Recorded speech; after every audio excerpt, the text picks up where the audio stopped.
voulez vous le mettre au cou. Il y en a d'autres d'ailleurs, comme vous voyez. D'ailleurs, il n'y a pas moyen de beaucoup circuler parce que je serai vite remis à votre place, si j'ose dire. Pourquoi? Parce qu'il n'y a pas beaucoup de place sur la tour. Les questions, comme je leur ai dit, m'intéressent beaucoup. M'intéressent beaucoup en ceci que toute question ne se fonde jamais que sur une réponse. C'est certain. On ne se pose de questions que bonjour, là où on a déjà la réponse.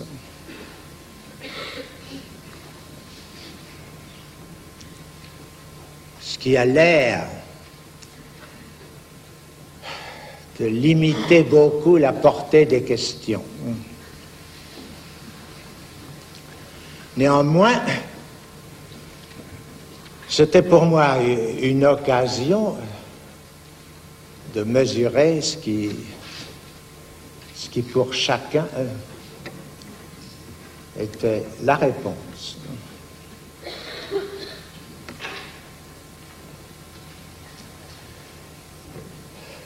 Évidemment, les réponses diffèrent pour chacun.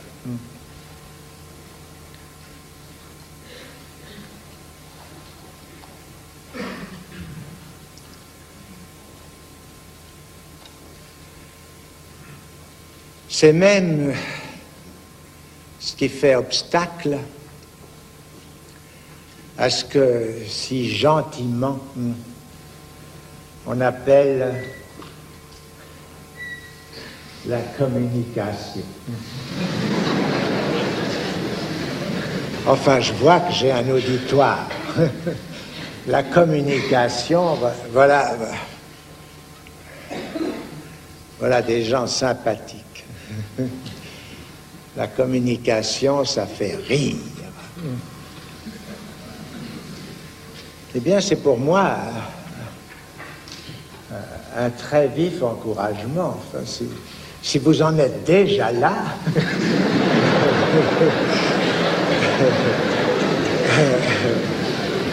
on va pouvoir avancer un peu. Un discours. Ce que j'entends par là est ceci. Un discours, c'est cette sorte de lien social qui, chez ce que nous appellerons comme un accord, si vous voulez bien, l'être parlant, ce qui est un pléonasme, n'est-ce pas? C'est comme parce qu'il est parlant, qu'il est être, puisqu'il n'y a d'être que dans le langage.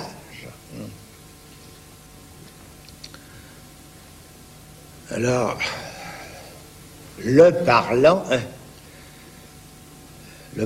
que vous êtes tous, enfin, du moins je le suppose, enfin, le parlant que vous êtes tous se croit être. Dans bien des cas, en tout cas dans celui-là,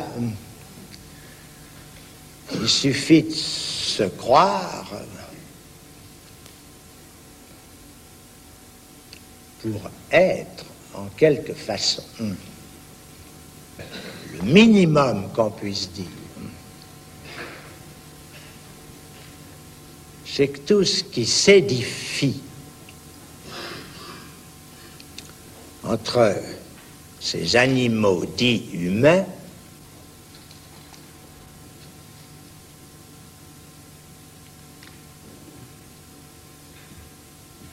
est construit, fabriqué, fondé sur le langage.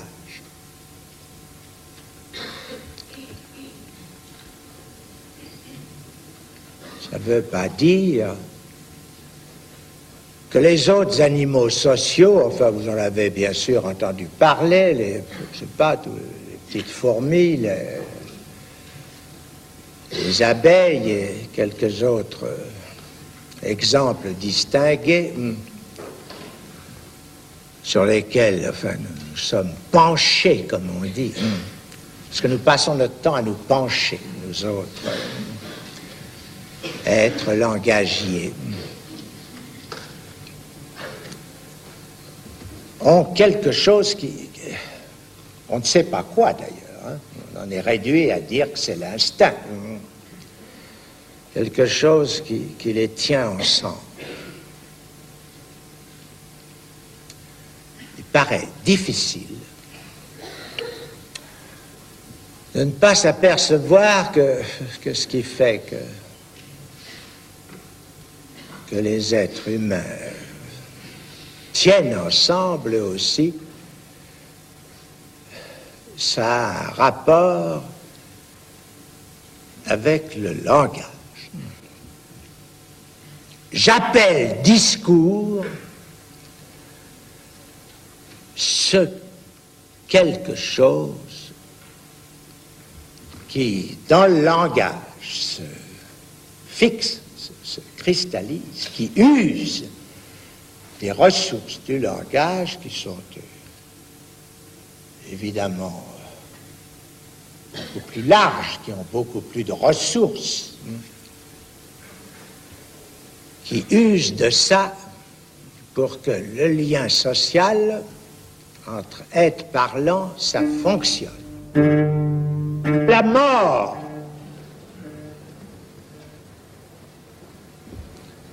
est du domaine de la foi. Vous avez bien raison de croire que vous allez mourir, bien sûr.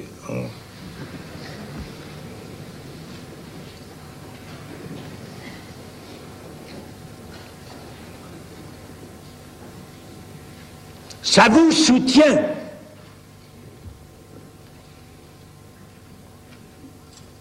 Si vous n'y croyez pas, est-ce que vous pourriez supporter la vie que vous avez?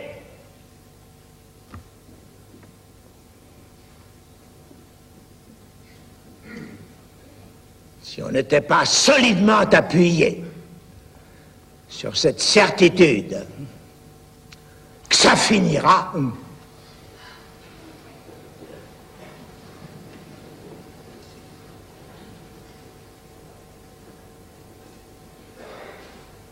comment est-ce que vous pourriez supporter cette histoire?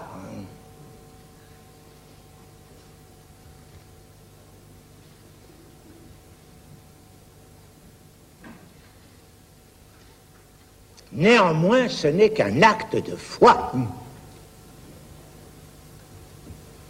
Le comble du comble, c'est que vous n'en êtes pas sûr.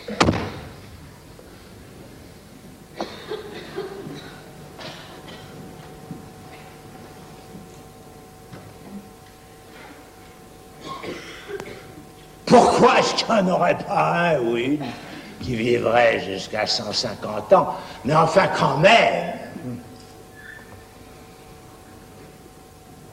c'est là que la foi reprend sa force. Alors, au milieu de ça, vous savez, ce que je vous dis là, moi, c'est parce que j'ai vu ça, hein. Il y a une de mes patientes, il y a très longtemps, de sorte qu'elle n'en entendra plus parler. Hein. Sans ça, je ne raconterai pas son histoire. Elle a rêvé un jour comme ça que l'existence rejaillirait toujours d'elle-même.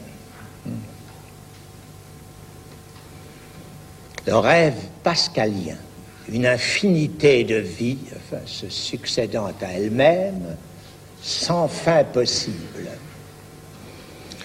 Elle s'est réveillée presque folle.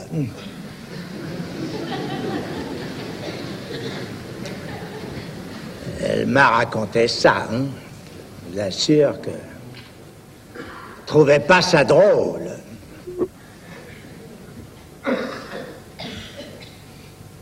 Seulement voilà.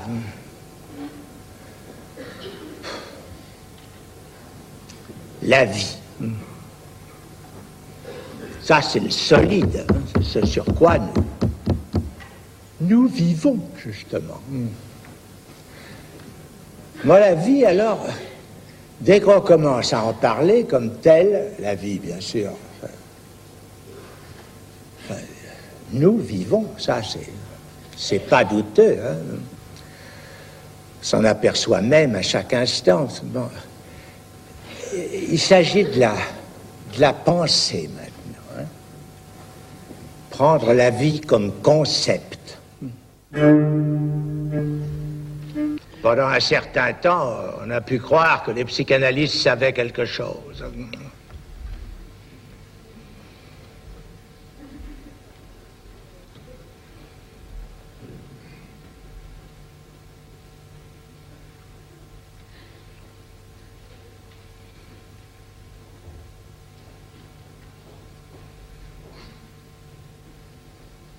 Mais ça n'est plus très répandu.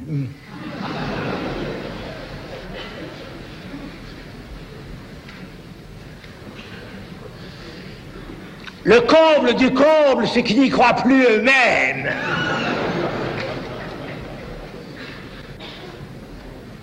En quoi ils ont tort?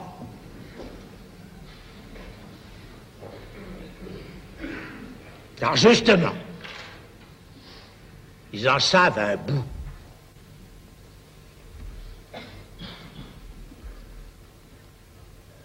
Je moque exactement comme pour l'inconscient, dont c'est la véritable définition.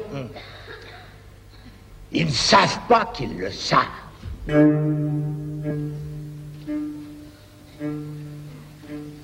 Que le transfert, c'est l'amour.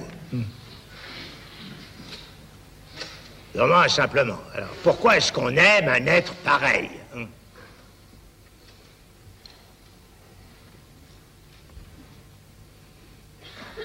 Je laisse pour l'instant la question en suspens. J'en ai donné une formule, et c'est à propos du transfert que j'ai parlé dans des termes qui sont plein de pièges. Comme d'habitude. Comme dans tout ce que je dis, bien sûr. Pourquoi dirais-je autre chose que ce dont il s'agit, justement, dans ce qu'il en est de l'inconscient?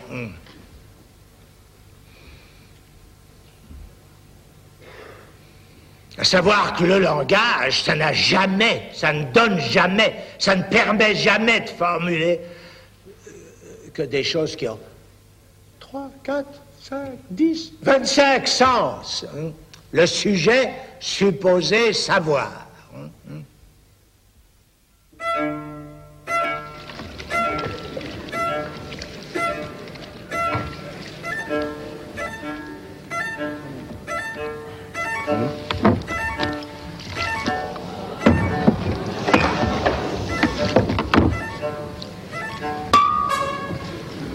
Moi, j'aimerais dans une heure. Oh, oui. Vous allez me brutaliser, mais je m'exprime à ma façon, comme ce monsieur. Est-ce que vous me comprenez? Oui, je comprends.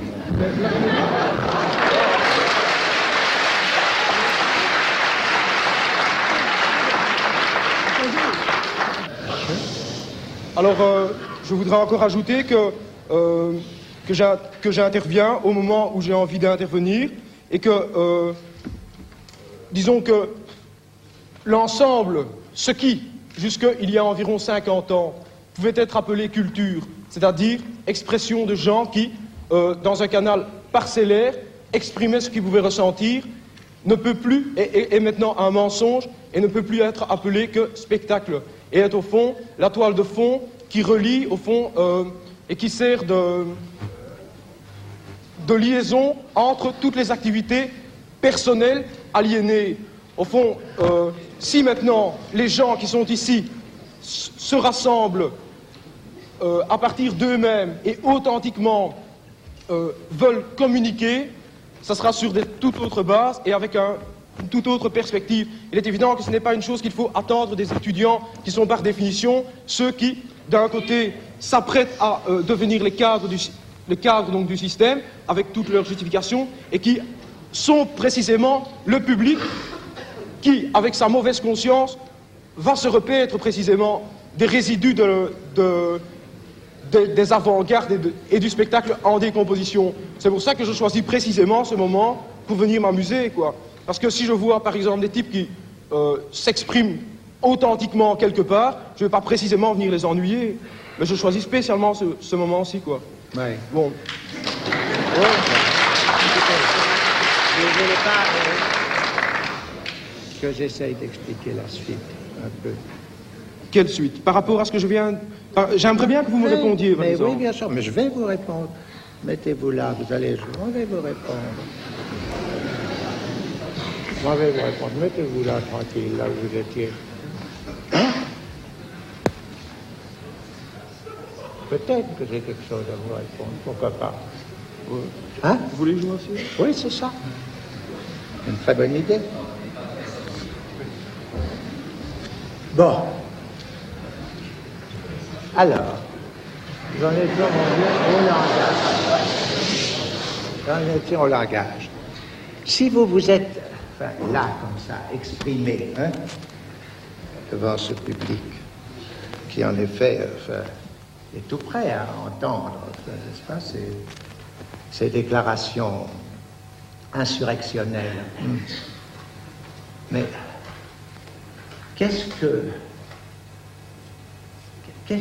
vous voulez faire? Où je veux en venir? Oui, voilà. Oui. C'est la question, au fond, que les parents, les curés, les idéologues, les bureaucrates et les flics posent régulièrement aux gens comme moi, hein, oui. qui se multiplient, quoi. Hein. Oui. Je peux vous répondre, je vais faire une chose, c'est la révolution. Oui. Vous voyez? Il est clair que, au moment où nous en sommes pour le moment, une de nos cibles préférées seront ces moments précis où des gens comme vous sont en train de venir, au fond, apporter à tous ces gens qui sont là la justification de leur misère quotidienne. Au fond, hein. C'est ça que vous faites, vous, hein? Ah, pas du tout. Oui.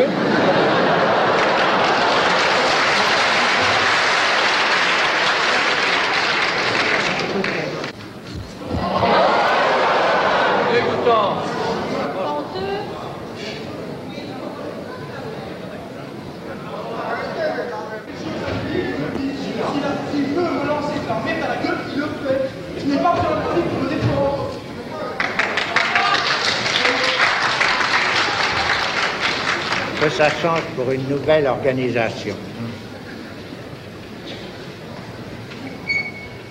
Cette organisation, c'est pas du tout exclu.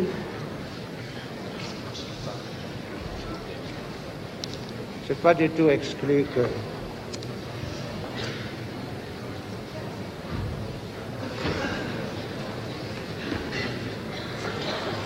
qu'on la voit naître. Ah, on la voit sous forme de régime qui s'intitule eux-mêmes, mon Dieu, pour ce qui est leur aspiration en effet suprême, n'est-ce pas? C'est la totalité, enfin, c'est comme il vous disait à l'instant, enfin, n'est-ce pas, qu'on y soit tous. Qu'on se serre encore un petit peu plus les coudes, enfin, pour être ceux qui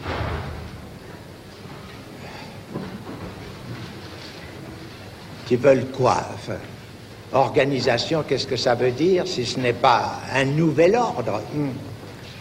Un nouvel ordre, mon Dieu, c'est le retour à quelque chose qui... Si vous avez bien suivi ce que je vous ai dit et d'où je suis parti, enfin, est quelque chose qui est de l'ordre de quoi? Mais du discours du maître, tout simplement, n'est-ce pas? C'est le seul mot qui n'ait pas été prononcé dans tout ça, mais que le terme même d'organisation implique. Jusqu'à un certain point, enfin, c'est tout à fait concevable, enfin, qu'il y ait beaucoup de progrès dans ce sens. Si on peut appeler cela progrès. Je veux dire que ce que nous révèle, enfin, l'approche de ce qui se passe, n'est-ce pas, de ce qui se passe quand même dans un certain nombre de sujets, c'est-à-dire de quelque chose d'éminemment précieux qu'il a évoqué tout à l'heure, sous le terme de volonté et de volonté subjective. Cette volonté subjective, si nous la voyons enfin, d'une façon enfin, vraiment permanente, ne pouvoir se manifester que de sa propre division, c'est assurément fait pour nous suggérer quelque chose. C'est à savoir que c'est pas quand même l'image du tous, de l'harmonie totale, enfin réalisée.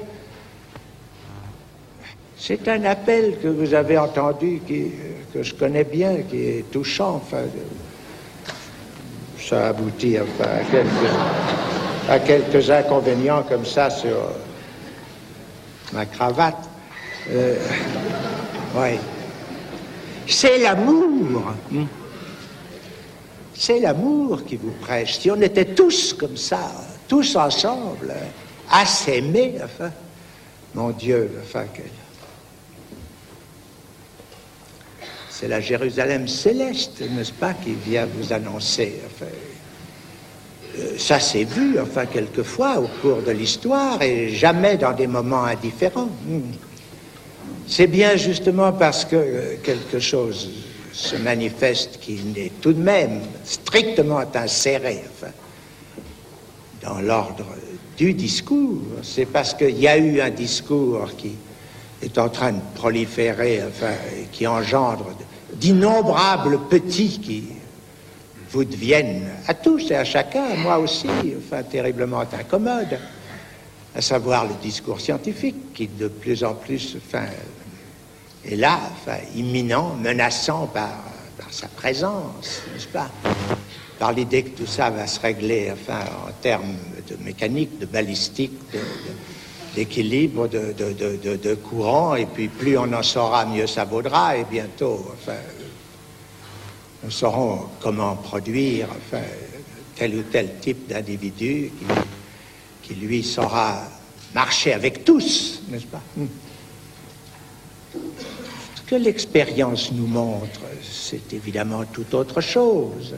Ce que l'expérience nous montre, c'est que cet un langage dont j'ai parlé et qui est ce dans quoi vous avez tous cru et grandi, que vous avez reçu chacun, disons le mot, dans votre famille, n'est-ce pas, n'est pas là quelque chose qui vous a été transmis sans vous véhiculer en même temps toute une réalité frémissante et vacillante, enfin, qui est faite du désir de vos parents. C'est pour autant que dans la formation de chacun, cette incidence par la mère, enfin, par la langue maternelle, enfin, par ce quelque chose qui est à la fois au principe que c'est vers là que se tourne l'amour, que c'est vers cette espèce de frémissant appel, enfin, à l'union dans quelque chose de très évidemment, en effet, comme il l'a dit, aliénant. Enfin, ce qu'il y a d'absolument incroyable, c'est que c'est qu'il s'imagine que c'est en frappant avec ses poings la voûte du ciel que cette aliénation qui est justement ceci, qui fait que, après tout ce qu'il vous disait, c'était quelque chose qui était un appel, et un appel vers quoi? Vers plus de quoi? Vers plus de vérité. Enfin, sa parole lui paraissait vraiment identique, enfin, à cette vérité dont il se trouvait en l'occasion être l'instrument, le messager, enfin l'ange, n'est-ce pas, chargé de vous sortir de quoi, de votre sommeil, en fin de compte.